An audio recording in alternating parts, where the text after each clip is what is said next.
क्षयप्रीति पद्माच प्रभुतास्तथा पकारा पंच पुंसांस्यो पार्श्वनाथस्य संस्कृतौ। આ શ્લોકની અંદર જ્ઞાની પુરુષોએ પોતાના અનુભવથી આ વાત મૂકી છે કે આ અવસર્પિણી કાળની અંદર 24 તીર્થંકર પરમાત્મા થયા। એ 24 તીર્થંકર પરમાત્મામાંથી બધાને જીન નામ કર્મ હતો, બધાને તીર્થંકર નામ કર્મ હતો, પણ બધા તીર્થંકરોમાં એક વિશેષ તીર્થંકર એટલે કે પાર્શ્વનાથ પરમાત્મા કે જ્યાં તીર્થંકરની આગળ પુરુષાધાનીય નામ લખાવવામાં આવ્યો, આ બીજા કોઈ તીર્થંકર પરમાત્માની આગળ પુરુષાધાનીય શબ્દ લખવામાં આવતો નથી।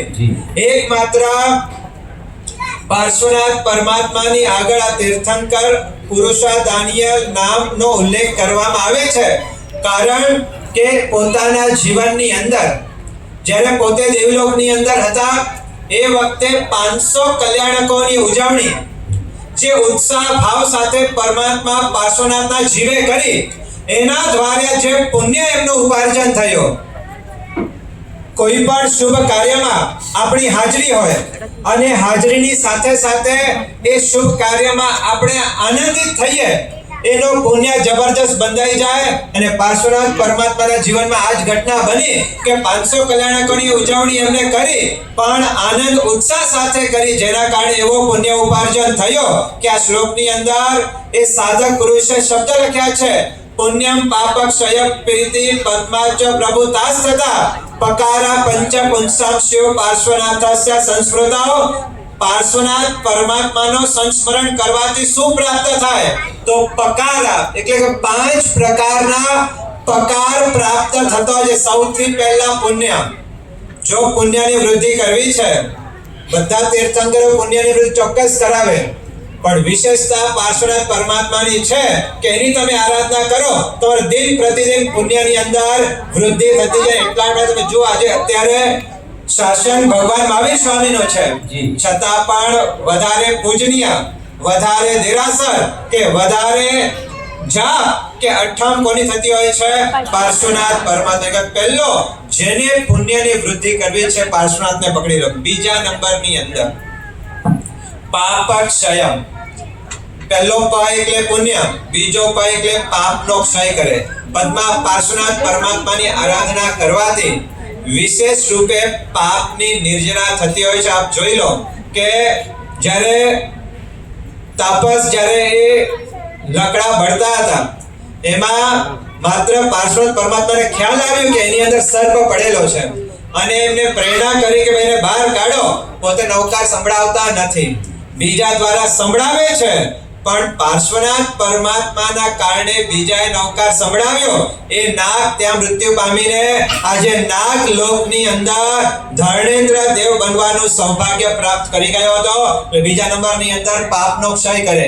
ત્રીજા નંબરની અંદર પ્રીતિ, લોકોની પ્રીતિ પ્રાપ્ત થાય, લોકો તમને ચાહે, લોકો હૃદયથી તમને યાદ કરે। જો ઘણી વખત ઘણા વ્યક્તિઓ કામ કરતા હોય પણ લોકો કામ કરવા છતાં પણ એમનું નામ નથી લેતા, એમને યાદ નથી કરતા, પણ પાર્શ્વનાથ પરમાત્માનો તમે આરાધના કરો, તમારો યશ નામ કર્મ, તમારો આદે નામ કર્મ, તમારો સૌભાગ્ય નામ કર્મની અંદર વૃદ્ધિ પામતી જાય। કે ત્રીજા નંબરનો પ્રકાર છે તમારી પ્રીતિ, તમે ચાહિતા થઈ જાઓ। ચોથા નંબરનો પ છે પદ્મા, પદ્માનો અર્થ થાય લક્ષ્મીની પ્રાપ્તિ। પાર્શ્વનાથ પરમાત્માની તમે ભક્તિ કરો, લક્ષ્મી દેવીની ભક્તિ કરવાની જરૂર ન પડે, એ પાર્શ્વનાથની ભક્તિથી ઓટોમેટિકલી લક્ષ્મી તમારા ઘર આંગણે આવીને ખેંચાઈ આવતી હોય છે। આ ચોથા નંબરનો પ અને પાંચમા નંબરનો પ છે પ્રભુતા, સમર્થતા। તમે જ્યાં જાઓ એ કાર્ય કરવા માટે તમે સમર્થ બન, તમને આવડતું પણ ન હોય, તમને અનુભવ પણ ન હોય, પણ આ પાર્શ્વનાથ પરમાત્માની અસીમ કૃપા છે કે તમે એની ભક્તિ કરો, જ્યાં જાઓ ત્યાં તમે કાર્ય કરવા માટે સમર્થ બની જાઓ। તો આવા 5 પ્રકાર, 5 પકાર આ પાર્શ્વનાથ પરમાત્માના આરાધનાથી પ્રાપ્ત થતા હોય છે। અને તમે જુઓ કે પાર્શ્વનાથ પરમાત્મા અત્યારે તો ક્યાં છે? દુનિયામાં તો છે જ નહીં, આ દુનિયામાંથી પર દુનિયામાં ચાલ્યા ગયા છે, છતાં પણ પાર્શ્વનાથનો પરચો શા માટે છે? તો ત્યાં કહે છે કારણ કે પાર્શ્વનાથ પરમાત્માના જે અધિષ્ઠાયક દેવ છે, ધર્મેન્દ્ર દેવ હોય, પાર્શ્વયક્ષ હોય, પદ્માવતી દેવી હોય કે વૈરુણ્યા દેવી હોય, એટલા હાજરા હજુર છે કે તમે પાર્શ્વનાથની ભક્તિ કરો અને અદૃશ્ય સહાય કરવા માટે તમને આ અધિષ્ઠાયક દેવી દેવતાઓ તૈયાર થઈ જતા હોય છે. હમ્પીની પાસે જાઓ તો ત્યાં પદ્માવતીનું એક જબરજસ્ત શક્તિપીઠ છે. અમદાવાદની અંદર જાઓ તો લાલ કલરના નરોડાની અંદર લાલ પદ્માવતી છે. મુંબઈની અંદર જાઓ તો બાબુ અમીચંદ દેરાસરની અંદર પદ્માવતી દેવીનો એક ભવ્ય સાધક પુરુષોએ જ્યાં સાધના કરી છે એવી જગ્યા ઉપર જઈને આપણી સાધના કરીએ તો સાધનાની અંદર એક જબરજસ્ત બળ મળી જતો હોય છે. તો આજે આવા રાજ રાજેશ્વરી અને જેને એકાવતારી કહેવાય છે કે એક ભાવ પછી જેમનો મોક્ષ થઈ જશે એવા સમ્યક ધારી એવા આ પદ્માવતી દેવીના પૂજન કરતા આપણા જીવનની અંદર પણ આપણે સમાધિ પ્રાપ્ત કરીએ, આપણા જીવનની અંદર આપણે શાંતિ પ્રાપ્ત કરીએ, આપણા જીવનની અંદર ધર્મ આરાધનાની અંદર આપણને પુષ્ટિ મળે એના માટે આ પદ્માવતી દેવીની આરાધના અને પૂજન આજે કરવાનો છે. પાર્શ્વનાથ પરમાત્માની આરાધના કરો એટલે 5 પ્રકાર પુણ્ય, પાપક્ષય, પ્રીતિ, પદ્મા અને પ્રભુતા આ 5 પ્રકારની પ્રાપ્તિ થઈ શકતી હોય છે.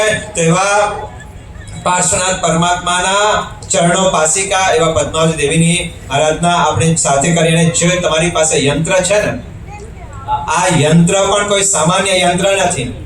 એક યંત્રની અંદર અનેક આંકડાથી યુક્ત બીજા યંત્રો એની અંદર સ્થાપિત કરવામાં આવેલા છે.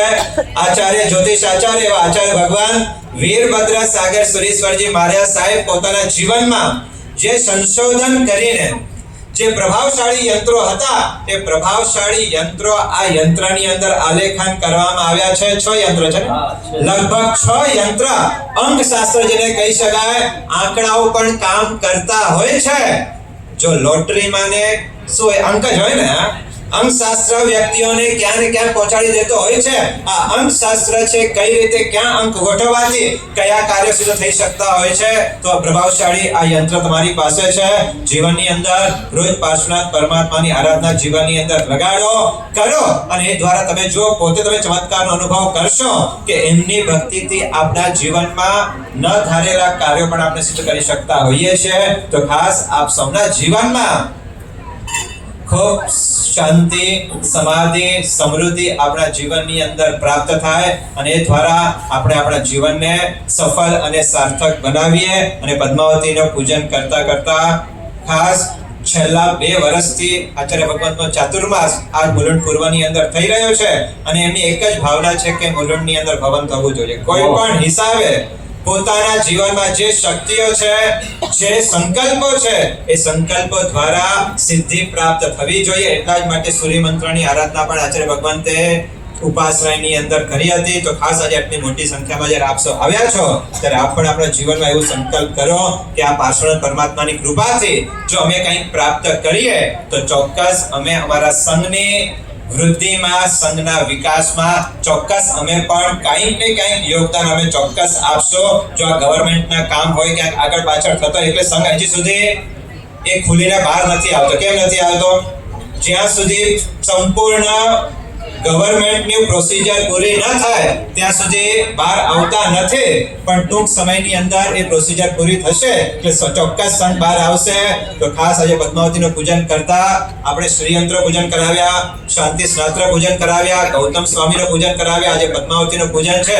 આ બધું કરતા એક જ લક્ષ્ય છે કે બધા જ દેવી દેવતા આપણા પર પ્રસન્ન થાય અને એ દ્વારા આપણે સંઘના કાર્યમાં ચોક્કસ વેગ આપી શકીએ.